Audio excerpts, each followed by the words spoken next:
পীর আল্লামা ইমরান উদ্দিন সিদ্দিকী সাহেবের সভাপতিত্বে এখানে দীর্ঘ আলোচনা হয়েছে। প্রায় 3 ঘন্টা আলোচনার পরে আজকে সিদ্ধান্ত হয়েছে যে পশ্চিমবাংলার মানুষের সম্মিলিত প্রতিবাদ কলকাতার ব্রিগেড প্যারেড গ্রাউন্ডেই ইনশাল্লাহ অনুষ্ঠিত হবে। যত দ্রুত সম্ভব প্রশাসনের সঙ্গে কথা বলে দিন ধার্য করে এবং দিনের জায়গার অনুমতি নিয়ে খুব তাড়াতাড়ি তা আমরা পশ্চিমবাংলার মানুষকে ইনশাল্লাহ জানাতে পারব। এ বিষয়ে ফুরফুরা শরীফের পীরজাদাগণ এবং রাজ্যের বিভিন্ন মুসলিম সংগঠন গোটা বাংলায় তারা সক্রিয় প্রতিবাদ এবং প্রচেষ্টা চালিয়েছেন। এই প্রচেষ্টায় ফলে গোটা বাংলা খুব অল্প দিনে কলকাতার ব্রিগেড প্যারেড গ্রাউন্ড সমাবেশ সফল করার জন্যে তারা অত্যন্ত দৃঢ়তার সঙ্গে গোটা বাংলা জেগে উঠেছে। আমরা গোটা বাংলার মানুষকে জানাতে চাই, আপনারা হতাশ হবেন না। আপনারা জানেন যে ব্রিগেডের সভা করার জন্যে আমরা শেষ পর্যন্ত কলকাতার মহামান্য আদালতের দ্বারস্থও হয়েছি। আদালত এবং বর্তমান পরিস্থিতি সব কিছু মূল্যায়ন করে একটু সাময়িক পিছিয়ে তারিখটা পরিবর্তন করে পিছনের দিকে আসতে হয়েছে। তার মানে ব্রিগেড সমাবেশ হবে না এটা নয়।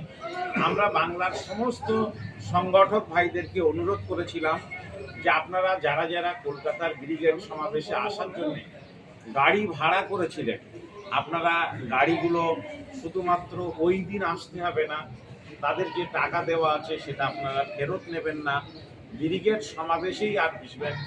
দ্রুত পরবর্তী দিন ধার্য হবে এবং সেই দিনে আপনারা কলকাতায় ওই গাড়িতে করেই আসবেন।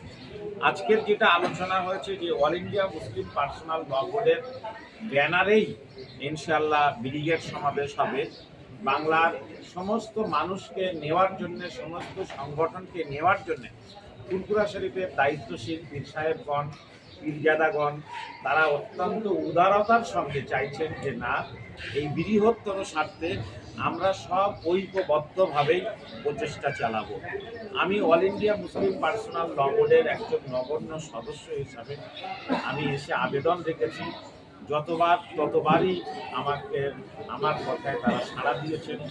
আমি বিগত দিনেও জানিয়েছি অল ইন্ডিয়া মুসলিম পার্সোনাল ল বোর্ডের জেনারেল সেক্রেটারি, মহতারাম সভাপতি এবং অন্যান্য দায়িত্বশীলদের পশ্চিমবাংলা সফরে এলে ফুরফুরা শরীফেও আসবেন এবং ফুরফুরা শরীফের পীর সাহেবদের যথাযথ মর্যাদা দেওয়ার জন্যে এই অর্গানাইজিং কমিটিতে যেমন জয়েন্ট কনভেনার হিসাবে ফুরফুরা শরীফের দায়িত্বশীল ভাইজানদেরকে সেখানে রাখা হবে। এবং আমি অল ইন্ডিয়া মুসলিম পার্সোনাল ল বোর্ডকেও জানাবো যে ফুরফুরা শরীফের থেকে প্রতিনিধি অবশ্যই অল ইন্ডিয়া মুসলিম পার্সোনাল ল বোর্ডে স্থায়ী সদস্য হিসাবে রাখতে হবে। এটাও আমি অবশ্যই জানাবো, দায়িত্ব নিয়েছি। আজকে লিখিতভাবে রেজুলেশন হয়েছে, সেই রেজুলেশন আমরা আজকে রাত্রেই দিল্লিতে পাঠিয়ে দেবো ইনশাল্লাহ এবং খুব তাড়াতাড়ি সভা সমাবেশ করার জন্য যতটা প্রস্তুতি দরকার ততটা প্রস্তুতি নেওয়া হবে। আমরা বাংলার মানুষের কাছে আপনাদের মাধ্যমে জানাতে চাই, বিভিন্ন এলাকায় সভা সমিতি যেভাবে শুরু হয়েছিল, আপনারা জানেন যে পাহেলগাঁওতে একটা ঘটনা ঘটেছে যেটা অত্যন্ত নিন্দনীয়। আমাদের ভারতবর্ষের ২৬ জন নাগরিক সেই হামলায় তারা মারা গিয়েছেন। আমরা তাদের জন্যে শোক প্রকাশ করছি, আমরা তাদের পরিজনদের প্রতিও সমবেদনা জানাচ্ছি। অল ইন্ডিয়া মুসলিম পার্সোনাল ল বোর্ড 3 দিনের জন্য শোক জ্ঞাপন করে সমস্ত কর্মসূচি 23, 24 এবং 25 এপ্রিল স্থগিত রেখেছিল, বন্ধ রেখেছিল। সেই কারণে বিভিন্ন জায়গায় সভা সমিতিও বন্ধ হয়েছে। আমরা আজকের সকলের যৌথ পরামর্শে এবং সর্বসম্মতভাবে সিদ্ধান্ত নিয়েছি যে পশ্চিমবাংলায় বন্ধ হয়ে যাওয়া সভা সমিতিগুলো আবার আমরা সমস্ত জায়গাতে ইনশাল্লাহ দ্রুত শুরু করব। যারা সভা সমিতি করছিলেন তারা আপনারা দ্রুত শুরু করুন। সভা সমিতি সর্বত্র চলবে এবং আগামী 5 মে মহামান্য সর্বোচ্চ আদালত সুপ্রিম কোর্টে এ বিষয়ে শুনানি আছে, সেদিকেও আপনারা নজর রাখবেন।